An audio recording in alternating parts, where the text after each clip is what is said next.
పాపను వెళ్ళి కలిసి మాట్లాడి వచ్చిండ్రు. పరిస్థితి ఎలా ఉంది అండ్ ఎలాంటి డిమాండ్స్ ఉన్నాయి మీకు? నిన్న నుంచి వెళ్తున్నాం. నిన్న వచ్చాము, వాళ్ళ పేరెంట్స్ అందరితో కలిసాము, ఎవరైనా కలిసాము. పరిస్థితి ఎంత దారుణం అంటే అసలు వాడికి 2 బిడ్డలు ఉన్నారు. మనకి సిగ్గుశరం ఉంటేమంటే మన్మరణ లాంటి వయసున్న 12 సంవత్సరాల అమ్మాయి బిల్డింగ్ పై తీసుకెళ్లేసి రేప్ చేసి అమ్మాయి ఊరానికి చేతులు శిక్షాడు. వాడు చేతులు విరగొట్టేసి బిల్డింగ్ పని కిందికి పడేశాడు. అమ్మాయి అపస్మర స్థితిలోకి వెళ్ళిపోయిన అమ్మాయి. అసలు సోది లేదు అమ్మాయికి. 2 రోజుల తర్వాత అమ్మాయి ఏమంటే ఏందమ్మా ఇట్లా జరిగిందంటే ఏం చెప్పలేకపోతుంటే బ్లీడింగ్ అవుతుంది అమ్మాయికి. వాళ్ళ మామకు వచ్చారే ఎందుకు బ్లీడింగ్ అవుతుందని చెప్పి వాళ్ళ మామ ఎంక్వైరీ చేస్తే అప్పుడు అమ్మాయి చెప్పింది ఇట్లా గతంగా బయట తీసుకెళ్ళాడు, నన్ను బిల్డింగ్ తీసుకెళ్ళేసి నన్ను ఇట్లా చేసి పడేసి అని చెప్పింది. అప్పుడు బయటకు వచ్చింది. కానీ వాడే ముందుగా ఏం చేశాడంటే అమ్మాయికి రేప్ చేసిన తర్వాత అమ్మాయిని మామూలుగా అంత అయిపోయిన తర్వాత వాడు బయటకు వచ్చి వాడు అక్కడ ఏమేమి మరకలు పూర్తి చేసి వాడవే కేసు పెట్టాడు. అంటే ఎంత దుర్మార్గం ఆలోచన ఉంటే వాడికి పనిచేసాడు, ఎంత తీవ్రవాది ఉంటే వాడి ఆలోచనతో పనిచేసాడు. ఇది ప్రభుత్వం ఆలోచించట్లేదు ఇప్పటికి. సో ఏంటి ప్రధాన డిమాండ్స్ ఏంటి? నేను ఒకటే కొడుతున్నాం. ఎందుకంటే ఫ్యామిలీ మామూలు ఫ్యామిలీ, రజక ఫ్యామిలీ, చిన్న కుటుంబము, ఆర్థికంగా స్తోమత లేని కుటుంబము. కాబట్టి అమ్మాయి ఉన్న రోజులు ఏమంటే ఆ అమ్మాయి యొక్క పరిస్థితి బాగాలేదు. అసలు ఇక బాగా పనిచేయట్లేదు, అసలు స్పర్శకెళ్ళలేదు. అమ్మాయి ఉన్న రోజులు ఏమంటే బెడ్ రెస్ట్ ఉండాల్సి వస్తుంది. కాబట్టి అమ్మాయికి పైన ₹1 కోటి డిమాండ్ చేస్తున్నాం మేము. అమ్మాయి పైన డిపాజిట్ చేయమని డిమాండ్ చేస్తున్నాం మీకు తెలంగాణ గవర్నమెంట్. అంతేకాదు తల్లిదండ్రి వల్ల వాళ్ళ డబ్బులు లేవు, ఏం లేదు, ఒక ₹10 లక్షలు డిమాండ్ మీరు విడుదల చేయండి, వాళ్ళ ఖర్చుల కన్నా ఉంటాయి. అంతేకాదు వాళ్ళ ఒక జడ్జి గారితో, రిటైర్మెంట్ జడ్జి గారితో ఒక కమిటీ చేసి ఎంక్వైరీ చేసినాక వాళ్ళు ఎన్కౌంటర్ చేయండి. సమాజం మొత్తం ఆడుతుంది, వాళ్ళు మేము అడగట్లేదు, సమాజం ఆడుతుంది, వాళ్ళు సోషల్ మీడియా అడుగుతుంది కదా. కాబట్టి వాళ్ళని ఎన్కౌంటర్ చేయమని మేము డిమాండ్ చేస్తున్నాం. ఇది ఒక్కటే కాదు, తెలంగాణలో చాలా సంఘటనలు జరిగినాయి ఇప్పటి వరకు. కొన్ని బయటకు వచ్చి కొన్ని బయటకు రాలేదు. లోపల కాంప్రమైజ్ చేశారు. సార్ బుల్డోజర్ యాక్షన్ రావాలి అంటారా? ఇక్కడ కూడా ఖచ్చితంగా యూపీలో ఎలాంటి సంఘటన జరుగుతుందో, ఇవాళ పశ్చిమ బెంగాల్ ఎలాంటి సంఘటన జరుగుతుందో అలాంటి సంఘటన ఇక్కడ ఇవ్వాలంటే ఇట్లా అమ్మాయి పైన హత్యను చేసిన వాడు కానీ ఈ దేశద్రోహ సంబంధించిన వ్యక్తి ఎవరైనా దొరికినా కానీ వాళ్ళ ఇల్లు మొత్తం కూలగొట్టేసి వారికి శిక్ష పడినప్పుడే ఇలాంటి సంఘటనలు జరగకుండా ఉంటాయి. ప్రభుత్వం ఇవాళ రేవంత్ రెడ్డి గారు సీఎం గారు ఉన్నారు, ఎందుకు వచ్చి మాట్లాడలేకపోతున్నారు? మన ఏదో మినిస్టర్ గారు వచ్చిపోయారు, ప్రతిపక్ష నాయకులు వచ్చిపోయారు, ఏం చేశారని చెప్పేసి మీరు ఇవాళ ఏమన్నారు? మీరు వచ్చారు అమ్మాయి సాగరించి పోదామని చెప్పారు. ఆ తీవ్రవాది గురించి మనం మాట్లాడారా?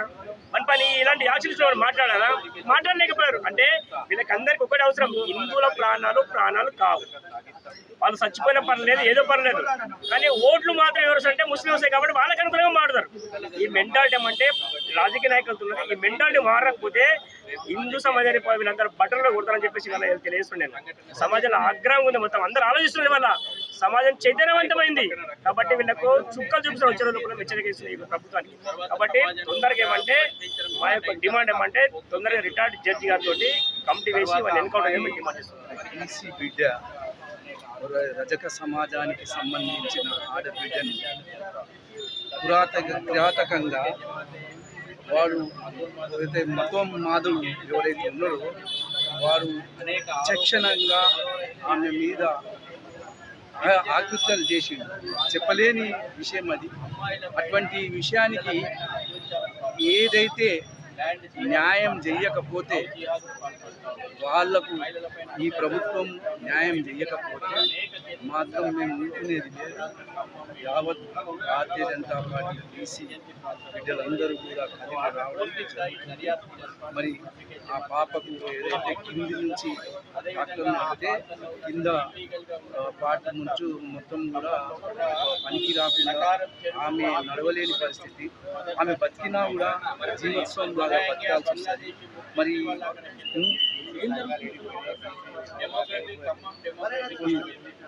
ఇప్పుడు ఈ విషయం మీద ప్రభుత్వం ఒకవేళ పట్టించుకోకపోతే ఈరోజు ఈ బీసీ బిడ్డ గురించి మాట్లాడటానికి బీసీ సంఘాలు ఎడిగిపోయినాయి, బీసీలని మేము చెప్పుకునే బీసీ నాయకులు ఎడిగిపోయినారు.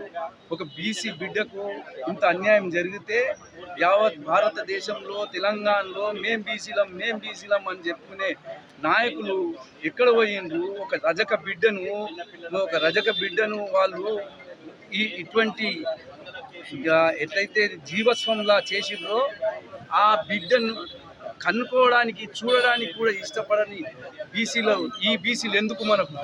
ఈ బీసీ అనుకునే బీసీ నాయకులు ఎక్కడ పోయిండ్రు? మరి ఈ రోజు అంటే సార్ నిందితుడు ముస్లిం అయితే బీసీ సంఘాలైనా లేకపోతే రాజకీయ నాయకులైనా ఎవరైనా భయపడతారా? మేము భయపడేది కాదు, మానవత్వంగా ఏదైతే ఈ ఏదైతే ఆడపిల్లకు వీళ్ళు చేసిండ్రో దాని మీద మేము పోరాటం చేయాల్సి వస్తుంది. ఈ ఏదైతే ఖమ్మం జిల్లాలో ఉన్న ఎస్పీని కూడా మేము అడుగుతున్నాము, ఇప్పటి వరకు కూడా ఆయన మీద ఏం కేసు చేసిండ్రు, ఎటువంటి కేసు బుక్ చేసిండ్రు, ఆ కేసు గురించి కూడా మీరు బయట పెట్టకపోతే మేము మిమ్మల్ని విడిచిపెట్టేది లేదు. మళ్ళీ ఎస్పీ గారు కూడా ఈ విషయంలో మాట్లాడాలి, ఏం కేసు బుక్ చేసిండ్రు అనేది చెప్పాలి, ఎటువంటి కేసు బుక్ చేసిండ్రు. మొదట యాక్సిడెంటల్ కేసు అని దీని మీద ఒక ముద్ర పెట్టిండ్రు, దాని తర్వాత పోక్సో అన్నారు. పోక్సో కేసులో కూడా మరి ఆయనను అరెస్ట్ చేసిండ్రా, రిమైండ్ పంపించిండ్రా. ఇటువంటి వ్యక్తికి మీరు ఇంకా ఉపేక్షించేది ఏంది? వాడు బయటికి వచ్చి జైలు నుండి మళ్ళీ బయటకు వస్తే ఇటువంటి ఎన్నో చేయడానికి ఆస్కారం ఉంటుంది. మరి ఈ మదర్సాలలో చదువుకున్న వ్యక్తులు మదర్సాలలో నేర్పించేవి అన్నీ కూడా ఇటువంటి విషయాలు కనుక మరి అక్కడ ఉన్న మదర్సాలో కూడా బంద్ చేయాలని మేము కోరుకుంటూ, మేము ఇక్కడ ఆ పాపకు న్యాయం జరిగే వరకు కూడా పోరాటం చేస్తాము. మేము ఈ విషయాన్ని ఎక్కడ వరకన్నా అక్కడ వరకు పోయటానికి కూడా మేము దీనికి రెడీ ఉన్నాము. హిందూ సమాజాలన్నీ సంఘటితమై ఈ కేసును కూడా లాస్ట్ వరకు వాళ్ళకు న్యాయం చేసే వరకు మేము పోరాడతాం. మరి ఆ పాప జీవోత్సవం ఇవాళ మేము వచ్చిపోయినాం. ఒక వారం తర్వాత కూడా, వారం కానీ నెల తర్వాత కూడా ఆ పాపను చూసే విధంగా ₹1 కోటి ఆయనకు ఎక్స్‌పేషియా ఇవ్వాలి. వాళ్ళ ఇంట్లోకి వెళ్ళి ఒక గవర్నమెంట్ ఉద్యోగం ఇవ్వాలి, వాళ్ళ అమ్మ కన్నా వాళ్ళ ఫ్యామిలీ కన్నా ఇవ్వాలి. ఎందుకంటే జీవితాంతం ఆ పాప ఒక వికలాంగులాగా జీవించాల్సి వస్తుంది కనుక మేము ఆ న్యాయం పోరాటంలో మేము భాగంగా మేము పోరాడతామని మేము ఈ అక్కడ మంచి చికిత్స జరుగుతుందని చెప్పేసి మాట్లాడాం. ఈరోజు వాడు 10,000 ఇచ్చి వాళ్ళ అమ్మ నాన్నకి దేవుళ్ళు అయిపోయింది. తర్వాత తెలిసింది వీడియో వెళ్ళి పోలీస్ స్టేషన్లో కంప్లైంట్ పెట్టిండంట. అంటే ఏంది, నేను చేసినట్టు ఎవరికి తెలియదు, కానీ దేవుడు అన్నట్టు నిజం ఎప్పుడైనా నిర్భయంగా చూపెడతాడు. సో వాళ్ళ మామ పసిగట్టి బ్లీడింగ్ అవుతుంది అన్న. నువ్వు పైకి పడితే కాలు చేతులు ఉంటాయి, స్పైనల్ కార్డ్ ఇరుగుతుంది, కానీ బ్లీడింగ్ ఎందుకు అవుతుంది అన్న? వాళ్ళ మామ పసిగట్టి ఏదో ఎంక్వైరీ చేయాలని చెప్పేసి అప్పుడు ఎఫ్ఐఆర్ అయితే 2 గంటలకు అయితే 6 గంటలకు పట్టుకోండి.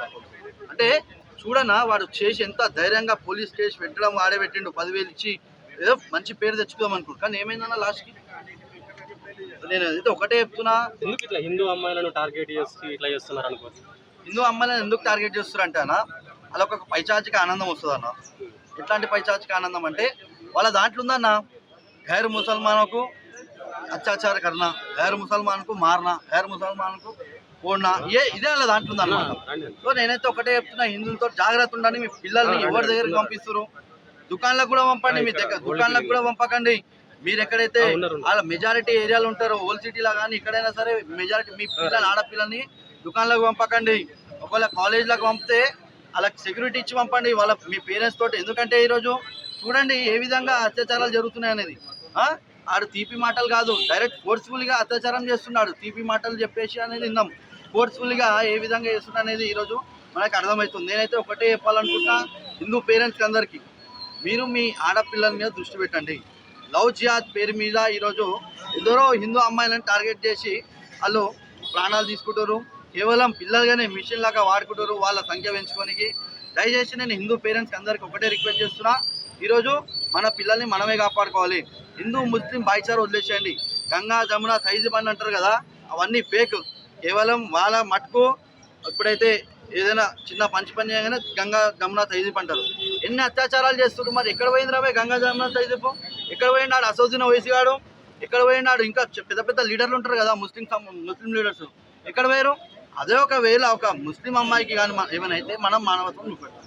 ఈ నా కొడుకులు ఎవరు మానవత్వం ఎందుకు చూపెట్టట్లేదు? ఎందుకు వాడిని సేవ్ చేసుకుంది కదా. హైలైట్ ఏంటంటే వాడిని సేవ్ చేయడానికే 3 మౌలిగాలు పోయారంట. అంటే అత్యాచారం చేసినోనికి సేవ్ చేయడానికే ఎవరు పోయారు? మస్జిద్లలో ఎవరైతే పెద్దలు ఉంటారో వాళ్ళు పోయారంట. అంటే ఈరోజు అర్థం చేసుకోండి వాళ్ళ ఎజెండా ఏందనేది. ఇదే నేను చెప్పాలనుకుంటున్నా. జై శ్రీ. ఏంటి ప్రధాన డిమాండ్ ఏంటి మరి ఫైనల్గా? ప్రధాన డిమాండ్ అయితే ఒకటే అన్న, ఖచ్చితంగా ఉరి శిక్ష చేయాలి. గవర్నమెంట్ నుంచి 1 crore వాళ్ళ పేరెంట్స్ అకౌంట్లో డిపాజిట్ చేయాలి. ప్లస్ శాశ్వత చికిత్స అనేది వాళ్ళ పిల్లకైతే అందాలని చెప్పేసి ఈరోజు నేను కోరుకుంటున్నా. నేను ఒకటి చెప్పాలనుకుంటున్నా, ఈరోజు బీసీ సంఘాలు ఎక్కడ పోయినాయి? బీసీ సంఘాలు రావాలి. ఈరోజు చాకలి బిడ్డ, చాకలి ఐలమ్మ వారసులు అని అందరు చెప్పుకుంటారు కదా, ఎక్కడ వేరు. నేను అందరికీ చెప్తున్నా, అందరు బయటికి రావాలా, కొట్లాడాలా. కులాలకి అతీతంగా ఒక బీసీ బిడ్డకి అన్యాయం జరిగింది. ఈరోజు ప్రతి ఒక్కళ్ళు రావాలా, రౌండ్ టేబుల్ పెట్టి ఉద్దరు ముచ్చట్లు ఆపురి. అమ్మాయి హిందూ అని లేకపోతే చేసిన అతను నిందితుడు ముస్లిం అనేసి చాలా మంది మాట్లాడడానికి భయపడుతున్నారు దీనిపైన. అదే అన్న, ఇప్పుడు ఏమైపోయిందంటే అన్న, వీళ్ళకి ఒక చీడ పురుగు ఉంటుంది అనమాట, అదే సెక్యులరిజం. ఆ సెక్యులరిజం అనేది ఇలా అడ్డొస్తుంది అనమాట. ఇప్పుడు ముసల్మాన్ అపన్ అగేన్స్ట్ బాత్కారతో వాళ్ళు ఏం చేస్తారనేది భయపడుతున్నారు అనమాట. రేపు పిల్లలకైనా కూడా అదే భయపడతారేమో అని నేను అనుకుంటున్నాను. ఎవరికైనా అన్యాయం జరిగితే దాన్ని మనం ఖచ్చితంగా ప్రశ్నించాలా. చాలా ఎవరైతే పేరెంట్స్కి కానీ వాళ్ళ కుటుంబం న్యాయం అయ్యే విధంగా మనం పోరాడాలి. అంతేగాని దుర్కోడి చేసిందని చెప్పేసి కళ్ళకు గంతాలు కట్టుకోవడం ఇది కరెక్ట్ కాదు. బీసీ సంఘాలు ఎవరెవరైతున్నారో పెద్ద పెద్ద అది కావాలి, మాకు ఇది కావాలి, సబ్సిడీస్ కావాలి. ఈరోజు మీ ఆడబిడ్డలకి బీసీ సంఘాలు ఎవరైతే ఉంటారో ఆడబిడ్డలకి ఈ విధంగా అన్యాయం జరుగుతుంది. బీసీ సంఘాలకు నేను అందరికీ చెప్తా, మీరు రాష్ట్ర రూపాయలు ధర్నాలు చేయరు, గవర్నమెంట్కి డిమాండ్ చేయరు అని ఉరి శిక్షాలని చెప్పేసి. ఈరోజు ఎంతమంది ఈరోజు మన ఆడబిడ్డలకి ఈ విధంగా అత్యాచారాలు జరుగుతాయి. నేనైతే ఒకటే డిమాండ్ చేస్తున్నా, ఉరి శిక్ష పడాలన్నా, ప్లస్ ఒక 1 crore రూపీస్ వాళ్ళ పేరెంట్స్ అకౌంట్లో డిపాజిట్ కావాలి. శాశ్వత చికిత్స అయితే గవర్నమెంట్ నుంచి అండాలి.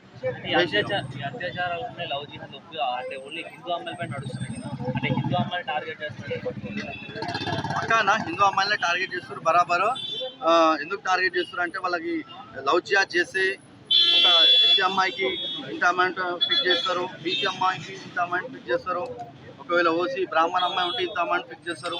వాళ్ళకి ఈ విధంగా ప్రోత్సహిస్తారు అనమాట. లవ్ జిహాద్ చేయాలి, పిల్లల్ని కనాలి, 2047 వరకు ఈ యొక్క భారతదేశాన్ని ఇస్లామిక్ స్టేట్ చేయాలి, గజ్వాహీన్ చేయాలని చెప్పేసి వాళ్ళ ఎజెండా ఉంది. అందుకని వాళ్ళు లవ్ జిహాద్కి ఎక్కువ ప్రోత్సహిస్తారు.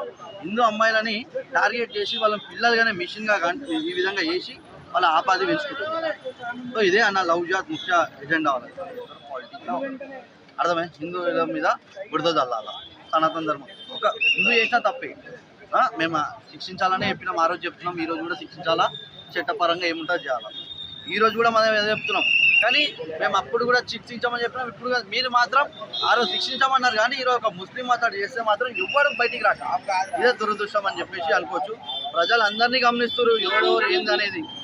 ఒక మినిస్టర్ కొడుకు చేస్తే మాత్రం బయటికి వచ్చిరు, రౌండ్ టేబుల్, ప్రెస్ మీట్ల మీద ప్రెస్ మీట్లు, ఒక్కొక్కడు పోయి జర్నలిస్ట్ అంట, కొడుకులను జర్నలిస్ట్ అనాలా ఏమన్నా అర్థం. ఒక్కొక్కడు పోయి వాళ్ళకి ఫ్యామిలీ తోటి వాళ్ళకి ఒక 500 crores బ్యాక్గ్రౌండ్ అంట వాళ్ళది, వాళ్ళకి అండగా ఉన్నారంట. పాపం మీలో కూలీ పని చేసుకుంటారు, వీళ్ళకి ఎవరు అండగా ఉండు? టీఆర్ఎస్ మెంబర్ అంటే కదా, మరి టీఆర్ఎస్ మెంబర్ అంట. ఇప్పుడు కేసీఆర్, మరి కేటీఆర్ రాడా? కేటీఆర్ 100 కోట్లు పెట్టిండు డిపిఎం బండి సంజయ్ని ఏ విధంగా పాలిటిక్స్ తొక్కాలని చెప్పి. మొన్న పవన్ కళ్యాణ్ ఇష్యూ లోపల వచ్చి కేటీఆర్ గారు డైరెక్ట్ మాట్లాడారు, అంత పెద్ద ఇష్యూ కూడా కాదు, కానీ ఇది చాలా పెద్ద ఇష్యూ ఇదైతే. దీనిపైన మాట్లాడాలి, స్పందించాలి కదా కేటీఆర్ గారు.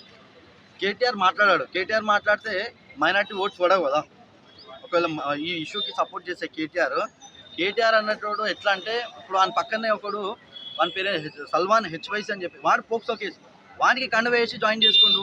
అంటే ఈరోజు ఏమైపోతుంది, బీఆర్ఎస్ పార్టీ పోక్సో పార్టీ అయిపోతుంది. మొత్తం పోక్సో కేసెస్ ఉన్న వాళ్ళని జాయిన్ చేసుకుంటారు. ఈరోజు అర్థం చేసుకోవాలి, కేటీఆర్ అనేటోడు పోక్సో కేసెస్ ఎవరైతుండో వాళ్ళకి సపోర్ట్ చేస్తుంది. మరి దీని మీద మాట్లాడాలి, ఎందుకు మాట్లాడట్లే?